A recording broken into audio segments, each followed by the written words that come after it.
3rd of October, Rabbi Moore, Parsha Shavua, Noach.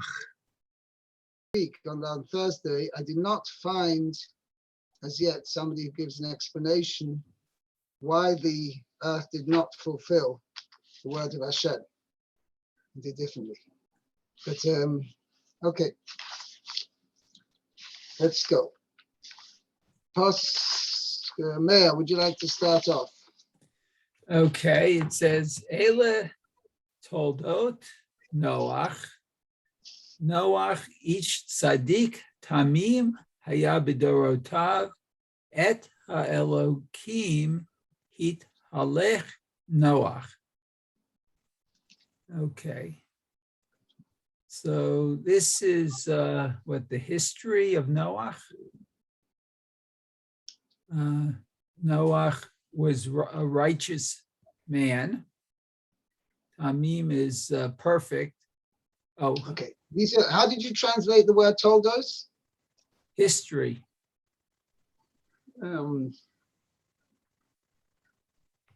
Maybe that's modern Hebrew. These are this literally means, we're going to see in a second, these are the descendants of Noach. Oh, descendants. Oh. Because Rashi is going to have to explain that the real answer to the word Ela told us Noach, these are the descendants of Noach, is in the next pasuk.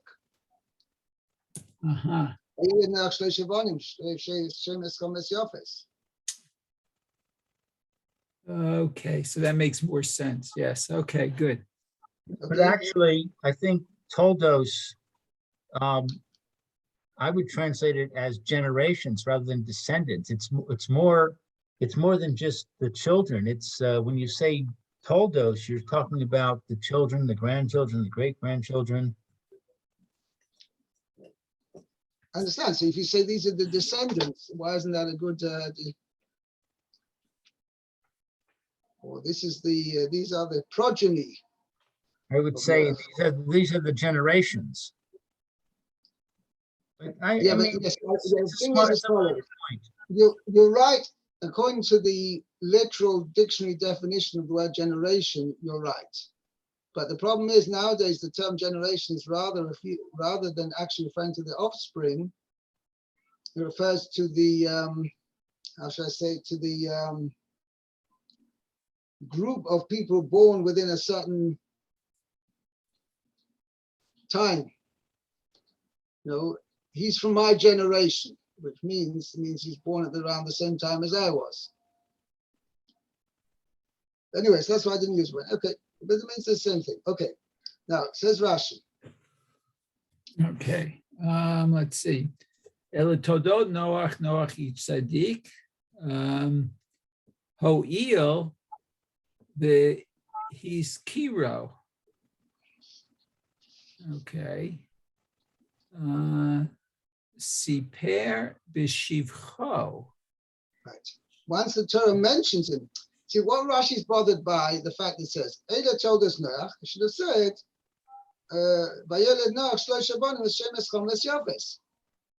What's all saying? Ela told us Noach ish tzadik tomim hoya b'dorosa.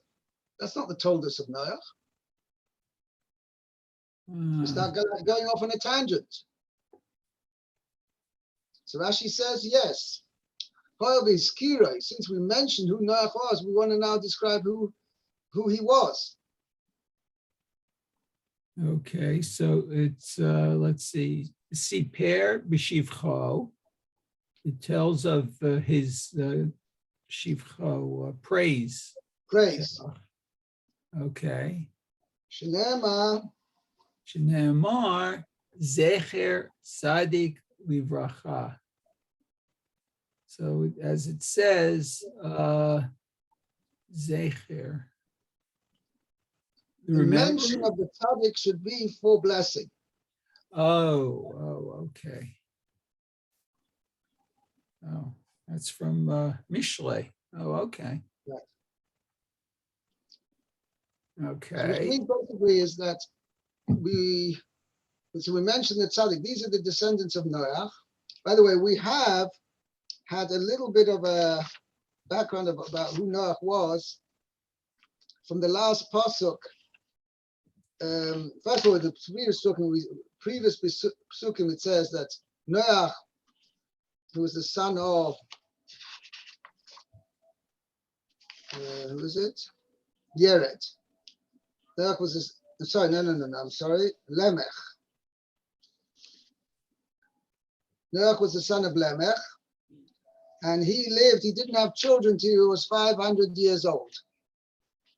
Ah, Okay? right. Okay. And then, but it doesn't why just but just the last possible the previous parsha Bereshis, it says, "Noach motza chen b'nei Hashem." Noach found favor in the eyes of Hashem. Kosh Baruch Hu liked Noach rather than everybody else who was going while the world was going crazy. Like Noach was like an island of normalcy in the world. Noach motza chen b'nei Hashem. Okay. Okay.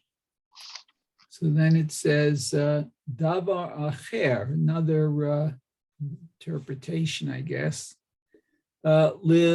Lamedecha she'ikar toldotehem shel tzadikim ma'asim tovim. Okay, so let's see. This is to teach you, okay, that, let's see, the essence of their descendants, generations, whatever, of tzaddik, of righteous people, are good deeds. Oh. That the main,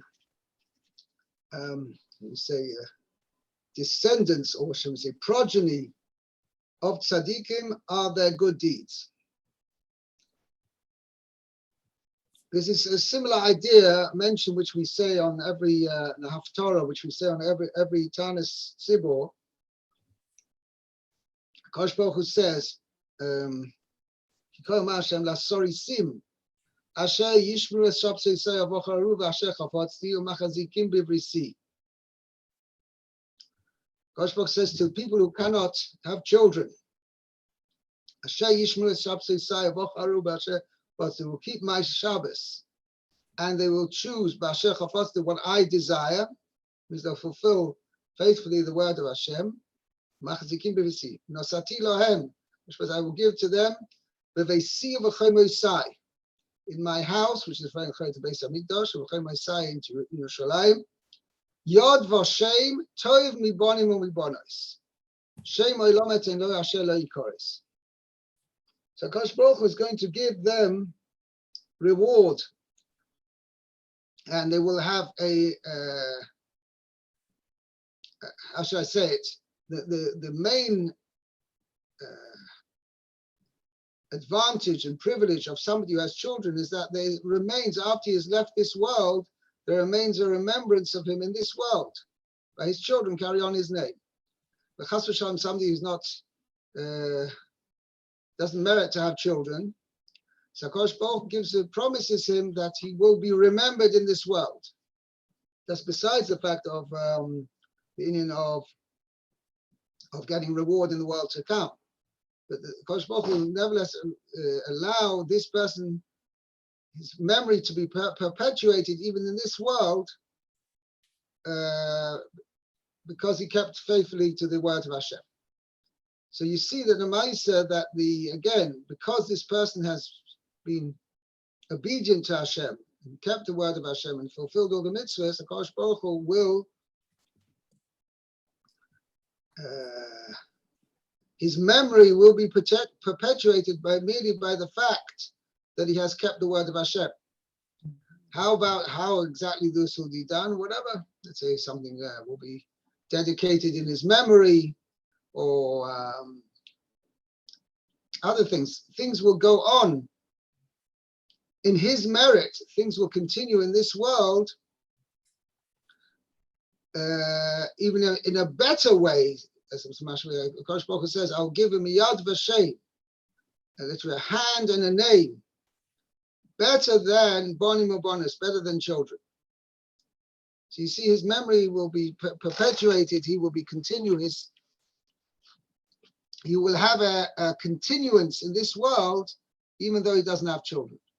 So it says that's the same idea, that the effect of the good deeds of the righteous, their effect will continue on in this world, even after they themselves are no longer here. Okay? Okay. B'dorosav. Okay. B'dorotav, in his generations. Okay. Yesh me Rabbeinu, so from our rabbis, Dorshimo to l'shevach. Oh, they explain it as praise. Right. Praise of Noach, I guess. Okay. Kol shechein, and more so, I guess. Ilu haya b'dor tzadikim. Ilu. If he was in a righteous generation. Yeah. Why? In other words, why does the Torah have to say this word b'dorosav, in his generation? Okay. That sounds a limiting clause. The Torah could have just said ish tzadik tamim haya. Why does the Torah add the word b'dorosav? It seems to imply for his generation he was perfect. Okay, so that can have two implications. Meaning, had he been in a different generation, he would have even been better, because he would have been able to be positively affected by the other righteous people around him.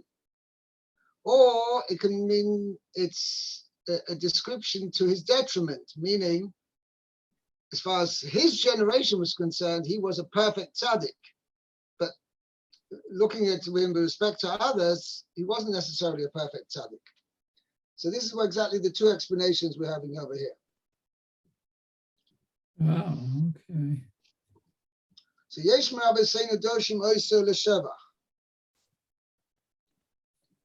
Kol Shekein She'ilu Haya B'dor Tzadikim Haya Tzadik Yosef. Even in his generations, he was a perfect person. Okay. Okay. Yesh Adoshim Oiso L'Gnai.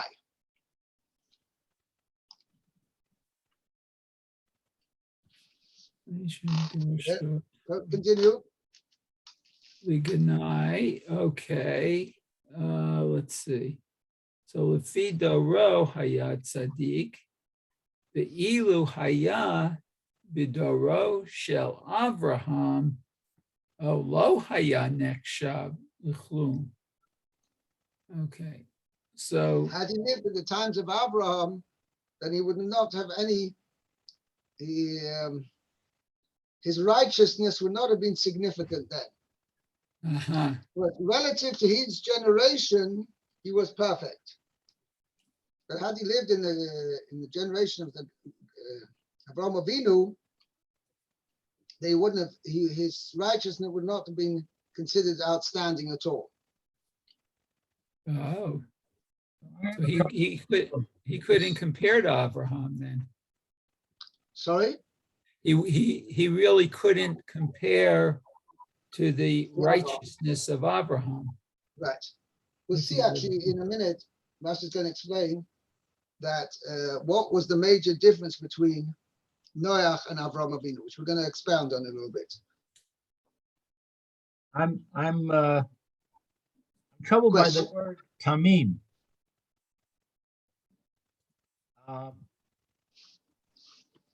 Perfect is not a relative term. It's not I'm perfect You're right.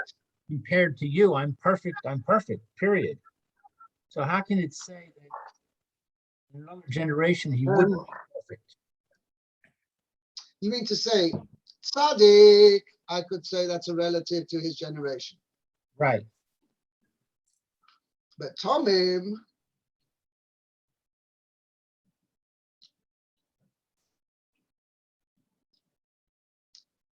I'm not sure about this. I'm going to suggest something over here.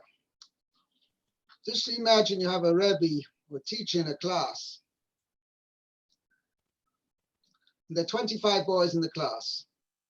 Okay, that's an example, whatever. Now, if it's a good class and everybody pretty much knows the stuff, so how is the teacher going to mark the test? In order to get somebody to get 100% in the test, Extra hard questions that are almost impossible to answer. I don't know, whatever, but he's going to give harder questions than if the class is pretty much a lousy class, even though maybe one or two good boys there, but pretty much the class is not a class of really attentive, and they're not really listening and showing interest. So the level of the questions is going to be different. Okay? Now, so let's take Noach. Okay? So when he's in this lousy class, so he get 100% no problem. Because he's the one kid who's listening and he's attentive and shows an interest. Okay? But now, okay, so the teacher says, this guy, kid, Noach, he's a really good kid. So I'm putting him now in a better class. So now it's the same, you're going to have the same test, but there's no way he's going to get 100% now. It's not the same test, is what you're saying. Right. We're not testing on the same, the standards of what Tomim is not the same. I see. I'm just a suggestion. The question's a good question, but this is what that Tomim can also be a relative concept. Okay. Let's see the next Rashi. I love Rashi here. Okay. Et Elokim hithalech Noach. So Noach walked with Hashem. Uve Avraham hu omer hithalech lefanai. And with Avraham it says, it's a command. Walk before me, it looks like. Right. Or he walked before. Okay, walk before me. Okay. Noach hayat tzarik sa'ad. Well, it's actually, I have another pasuk. Asher salachti lefono. Oh. You have that or not? I just have hit halach. Oh no, I don't. I just have hit halech lefanai. Okay, either way, doesn't make any difference. Okay. Okay. Now, so Rashi says, Noach.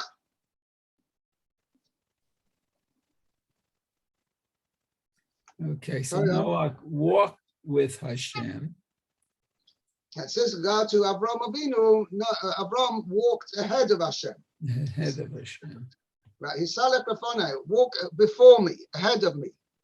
Okay, and it says, and Noach hayat tzarik sa'ad. So Noah needed sa'ad.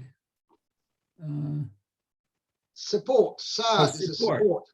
Okay, support. Litomcho.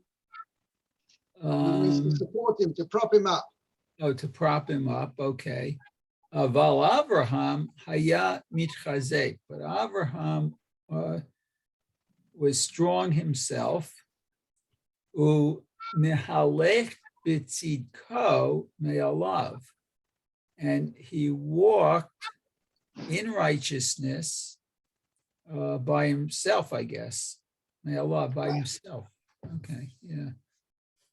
So Rashi is saying a major difference between Noach had the midah of going with Hashem, whereas Avram Avinu was on the level to go ahead of Hashem, which Rashi explains means that Noach had to go with Hashem because he needed Hashem's support, whereas Avram Avinu could go ahead of Hashem, meaning he could go on his own. So I wanted to explain this Rashi with a very simple mashal. Let's say you have a little boy, 4 years old, 5 years old, and he's never been to shul with his tati, with his father. So the father says to him, Yankala, let's go to shul. So what's the little kid do? Say, yeah, I'm very excited. So what's he do? He holds on very tightly to his father's hand and he walks with his father to shul. But he's made sure he holds his father's hand because he doesn't know where the shul is. And if he loses his tati, whatever, he wouldn't hold on his father's hand. He was afraid, maybe I'm going to end up in the wrong place. So he makes sure to hold on to his father's hand. So the first time, second time, third time, they go to shul, he holds his father's hand. Ready, the fourth, fifth time, the father says to the thing, Yankele, we're going to shul now. So what's the two kid do? He goes and runs on ahead. What does that mean? He knows where his father wants him to go, and he knows the way himself. So therefore he can run on ahead. He allows himself to run on ahead, and he knows the place where the shul is, and therefore he doesn't need to hold on to his father's hand. So the same idea is as follows. Noach, I'm going to use it that term, was a good person, a very good person. But his level was that whatever Hashem told him, he would do. But he did not reach a level to try and understand of what Hashem wanted from him without him Kodesh Baruch Hu directly telling him, do this, do that. But he needed Hashem to tell him exactly what to do at every stage of the way. Right? However, Abraham was able to go ahead of Hashem. What does that mean, ahead of Hashem? He understood, he was on a level to be able to understand what Hashem wanted of him, even without Hashem telling him. But Avraham Avinu was reached a level of closeness to Hashem that he could understand what Hashem wanted of him, even without Hashem telling him directly. Kind of, he was going ahead of Hashem. That's what it means. And there's a very interesting Rashi in the end of Parsha's Lech Lecha, next week's Parsha.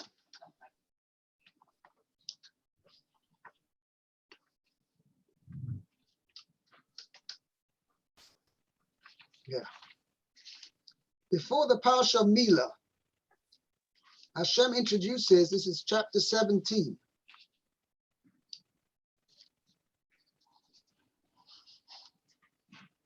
Yeah, it says, Vahi Avram ben Tishim Shona v'Seisha Shona. Avram was 99 years old. Vayera Hashem el Avram. Hashem appeared to Avram. Vayom Elav. He said to him, Ani kel shakai. I am the all-sufficing God. Hishalech lefonai v'yesam. This is exactly, this is the passage which Rashi is quoting over here. Hishalech lefonai. Go ahead of me and be perfect. So Rashi is dwelling on there, and Rashi says, what do you mean to Hishalech lefonai? Hashem's telling Avraham Avinu, walk ahead of me, walk before me. So Rashi says a few words there on the pasuk there. Ketargumai. What does it mean? Hishalech lefonai. Plach kodomai. Serve before me. And then Rashi adds another two words, l'chayr, which are unsolicited and also seem very cryptic. Rashi says, "He dovek ba'avidosi." Maybe the best way of translating it, I think that's where I translated. Serve me closely. He dovek, stick, cling to my service. That's I'm talking about chapter 17, pasuk Aleph. Okay, Hishalech lefonai, Rashi says, Ketargumai plach kodomai, he dovek ba'avidos. So the question is, what's Rashi? Why does Rashi feel a need to add those two words? He dovek ba'avidos. Cling to my service. So the way we explain is as follows. How is it possible that Avraham Avinu can understand what Hashem wants of him without him, Akash Baruch Hu, telling him directly? Is it prophet or something like that? How's it shaykh? Elamai means that Avram Avinu had reached the level of closeness to Hashem. When two people are close, let's say husband and wife, right? After many years when you've been married or whatever, you understand if your wife gives you a certain kind of look, right? Then you know exactly what she means, right? Right. Okay. Whatever, just as an example. So the same thing. Avram Avinu was on a level of closeness to Hashem that he understood that this is what Hashem wants in this situation, even without Hashem telling him directly. So that was the level of Avram Avinu, was different from Noach. Noach, whatever Hashem told him, yeah, I'm going to do that. But he wasn't trying to achieve a close relationship with Hashem to understand what Hashem wants of him, even without directly telling him. Right? He was whatever he says. He was a good guy. Whatever Hashem told him, yeah, I'm going to do it. But to reach a level of being close to Hashem, that he wasn't on that level. Whereas Avram Avinu reached a level of closeness to Hashem that he could even understand what Hashem wanted of him without Hashem telling him directly. And that's why the Mashal, how it says that Avram Avinu was the first of the Ovis. It says the Ovis kept the entire Torah even without being commanded. How did they know? How would they be able to reach that level that they should understand what to accomplish? Put on tefillin, eat matzah on Pesach, sit in the sukkah on sukkahs. How did they know all this? The answer is they wanted to know what is the Ratzon Hashem, what Hashem wants of them. And therefore, in their tremendous wisdom, they could understand the depth of the purpose of every single item in creation, to know that this is matzah. On Pesach we got to eat matzah, and on Sukkot we got to sit in the sukkah and take the ruler, and we got to put on tefillin every day on the head and on the arm. I mean, to us it seems like way out, but obviously particularly Avram Avinu, was on the level to understand the wisdom, the chokhmah of the creation, and also to understand what is the Ratzon Hashem, what is the will of Hashem. So that's that Avram Avinu was on the level of Hisalech lefonai, go ahead of me, meaning reach a level of closeness to me that you'll understand what I want of you even before I tell you.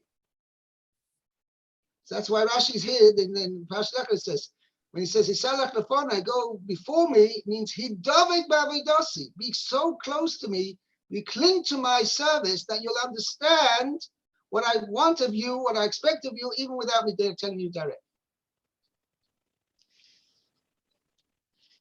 By the way, that really, in a way, delineates the difference between the nations of the world and the Jewish people. The Goyim also have 7 mitzvahs, basic obedience. As you say, person that society has to run and people have to behave themselves. The Goyim also have that. It's Sheva Mitzvahs B'nai Noach, right? B'nai Noach, whatever. Just like Noach was told, do these things, so all his descendants are expected also to be obedient. But this level to cling to Hashem, a level of closeness to Hashem, that is only found among the Jewish people. And that's why it says, you, the Jewish people who are dveikim b'Hashem, who are clinging to Hashem, chaim kolchem hayom. That is the unique feature of the Jewish people, which is not found among the nations. Obviously, you will find people who will have that feeling to cling to Hashem, or may not end up converting to Judaism or not. But on the whole, this phenomenon, this characteristic of wanting to reach a level of tremendous closeness to Hashem can only be found among the Jewish people. Okay? So based on what you just said, that's according to the opinion in the Machlokes that says that in his generation is a negative. What No. about according to the opinion that says it was a positive? What would you say then about the non-Jews? Because they're not disagreeing on who Noach was. They're disagreeing on what the Torah is trying to indicate to us by adding this word. But everybody agrees that Noach was not on the level of Avraham Avinu. The question is, what point is the Torah trying to emphasize over here? Is it a positive idea or a negative idea? But everybody agrees that Noach, had he been in a generation of Avraham Avinu, he would not have been considered anything. But you could have said, I mean, he could understand, listen, he was living among... In that case, why are we it can be comparing? understood why he did that. Sorry? In that case, why are we comparing him to Avraham Avinu? If you're saying that the point the about whole idea of comparing it, positive has nothing to do with what I'm explaining, what I'm saying, we want to show somebody. Why do we immediately go and compare him to Abraham? But according to what I'm saying, it's actually very good, because we want to show anybody who reads the Torah that there are two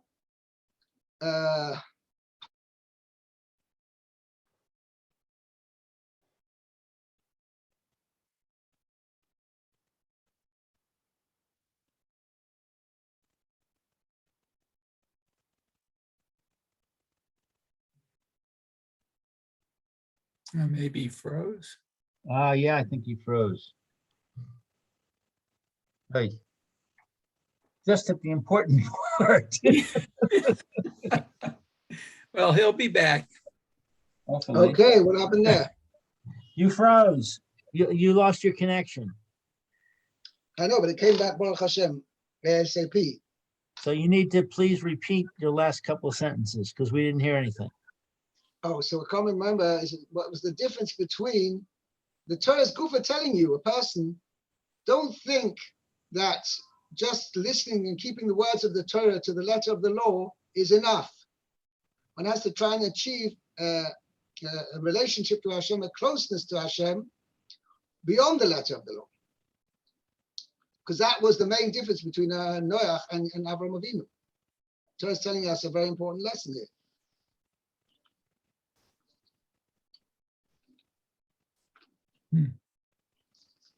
Anyway, I have to stop here. Be'ez Hashem, tomorrow we will continue. Okay, very good. Okay, thank you, Rabbi. Have a good day.